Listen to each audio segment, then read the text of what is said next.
Olá pessoal, tudo bem com vocês? Aqui é o professor Ederson e nessa aula nós iremos estudar o lançamento oblíquo. Um assunto que acaba trazendo todos aqueles conceitos que nós já estudamos em cinemática. Então é muito importante que você tenha eles em mente, ok?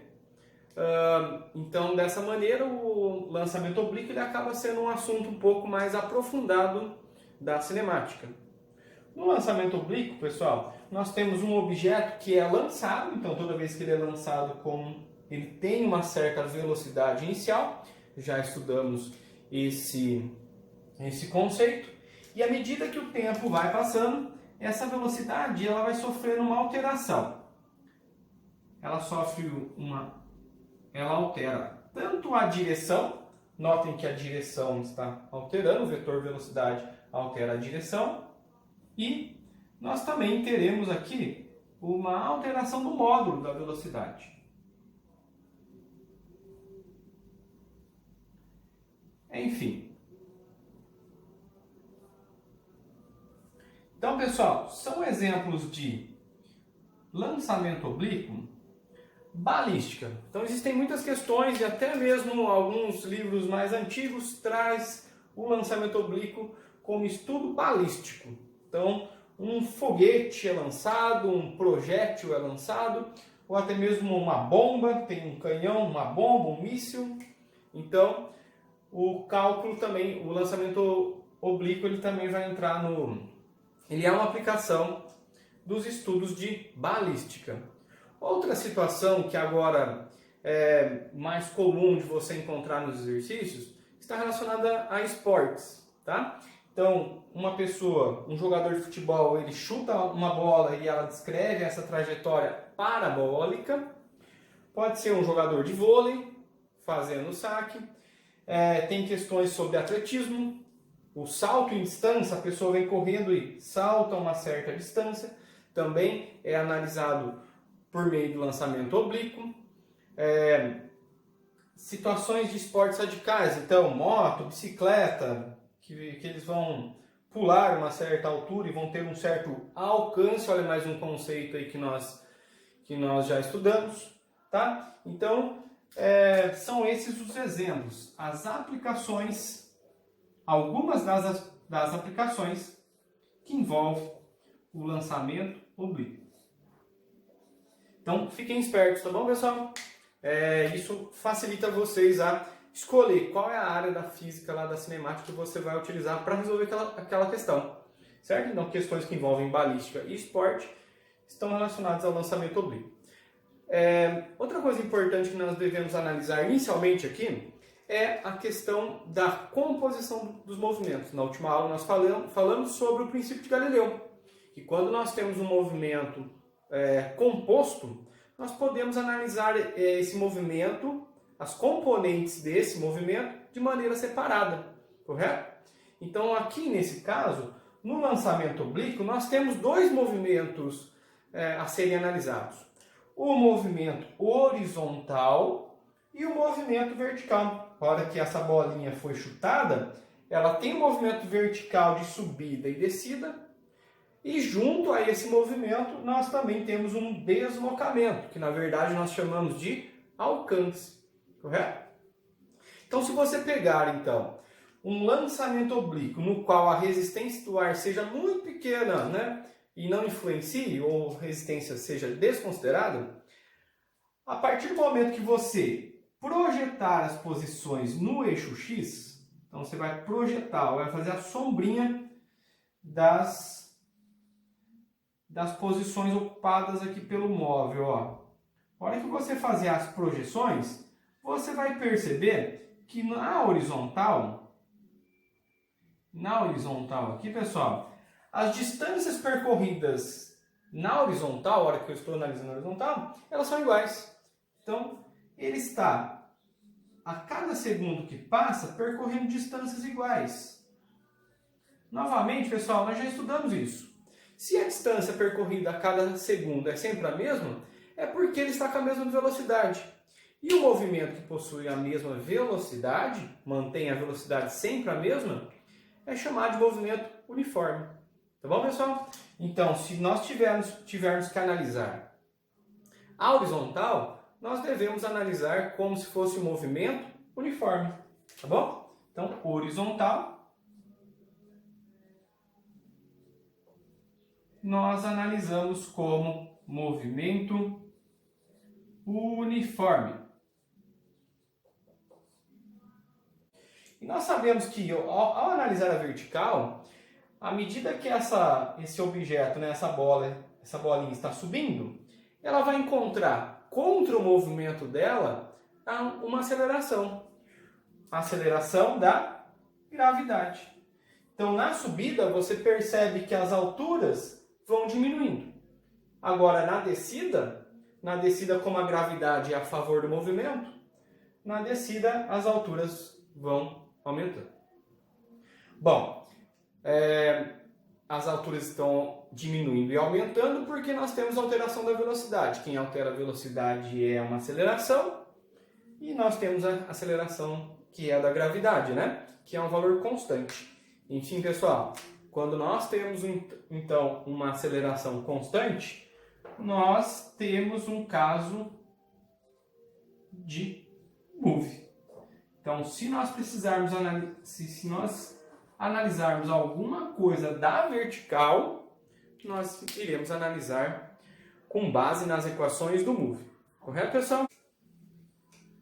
Pessoal, vamos iniciar agora a análise matemática. A primeira coisa que você tem que analisar no lançamento oblíquo é o instante do lançamento.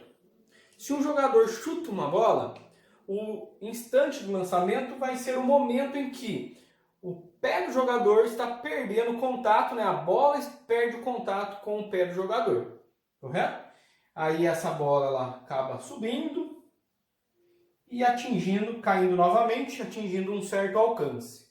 Então aqui eu já vou dar um spoiler. Nós analisamos inicialmente o lançamento, o exercício, né? A situação, problema pode pedir a altura que ela atinge e por fim o alcance. Correto, pessoal? Então vamos lá. Ao analisarmos o instante inicial, nós percebemos que a velocidade inicial da bolinha ao realizar o lançamento oblíquo é uma velocidade que não está nem na horizontal nem na vertical, conforme eu havia comentado. Essa velocidade ela possui uma direção oblíqua. Ela não está nem na horizontal nem na vertical. Notem que se fosse horizontal o movimento seria retilíneo, se fosse vertical seria lançamento vertical para cima. Então aqui nós temos o lançamento oblíquo, tá, pessoal? A velocidade, quando ela possui a direção oblíqua, ela vai fazer, então, ó, como a velocidade tem essa direção, né, o vetor velocidade tem a direção oblíqua, ela faz com que a bola se movimente na horizontal, mas também se movimente na vertical, tudo ao mesmo tempo. Então a velocidade inicial aqui, pessoal, ela não está nem na horizontal nem na vertical. Eu acabei de comentar com vocês que a maneira mais fácil da gente analisar esses movimentos é separando a horizontal da vertical. Então a gente tem que fazer a decomposição do vetor velocidade. Nós iremos ver então com a decomposição qual é o valor dessa velocidade aqui que contribui para o movimento horizontal e qual que é o valor que está contribuindo para o movimento vertical. Então, para isso, pessoal, vocês já estudaram decomposição de vetores. Nós vamos projetar o vetor velocidade no eixo x. Então, a sombra do vetor v0 no eixo x, nós chamamos de vx. E a projeção desse vetor no eixo y vai me dar o v0y. Por que v0y? Porque, pessoal, nós vimos ali que na vertical a gravidade vai alterar esse vetor aqui, ó. A gravidade tem a mesma direção dele, então ela vai alterar o vetor da velocidade. Já o vx é sempre um valor constante, um movimento uniforme. Vamos lá, pessoal. Lembrando um pouquinho de geometria, então, o alfa é o ângulo de lançamento. O exercício vai falar que a bola foi chutada com um ângulo de 30 graus, 45, 60. Então, ele vai te dar o ângulo de lançamento. Olhando para esse ângulo, então, e olhando para o triângulo que foi formado, nós podemos dizer aqui, ó, que esse pontilhadinho aqui, ó, pontilhadinho vertical, é o nosso cateto oposto. Já o ladinho do triângulo que eu tenho VX é o cateto adjacente. E a hipotenusa, que é o valor de V0. Correto, pessoal? Vamos aqui usar as relações trigonométricas. Seno e cosseno. Seno do ângulo alfa, cosseno do ângulo alfa. Seno é cateto oposto, ó, o cateto oposto é esse pontilhadinho, mas ele tem o mesmo valor do VY. Então, é cateto oposto dividido pela hipotenusa, que é o V0. Então, ó, cateto oposto é o V0y dividido pela hipotenusa, que é o V0. O cosseno de alfa é o cateto adjacente. Então, cateto adjacente é esse carinha aqui, ó. A gente está olhando para esse triângulozinho, tá, pessoal?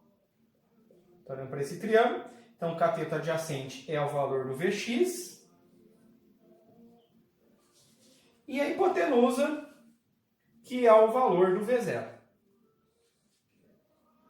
Pessoal, vamos lembrar o que eu estou fazendo aqui. Eu estou decompondo esse vetor.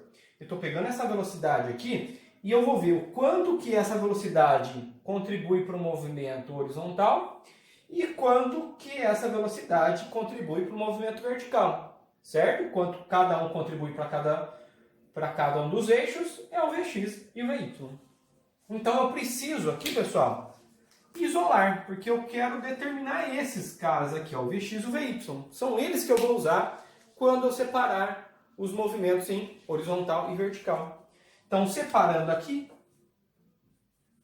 né, isolando o Vx e o Vy, multiplicando em cruz, nós temos lá que o V0y é igual a V0 vezes seno.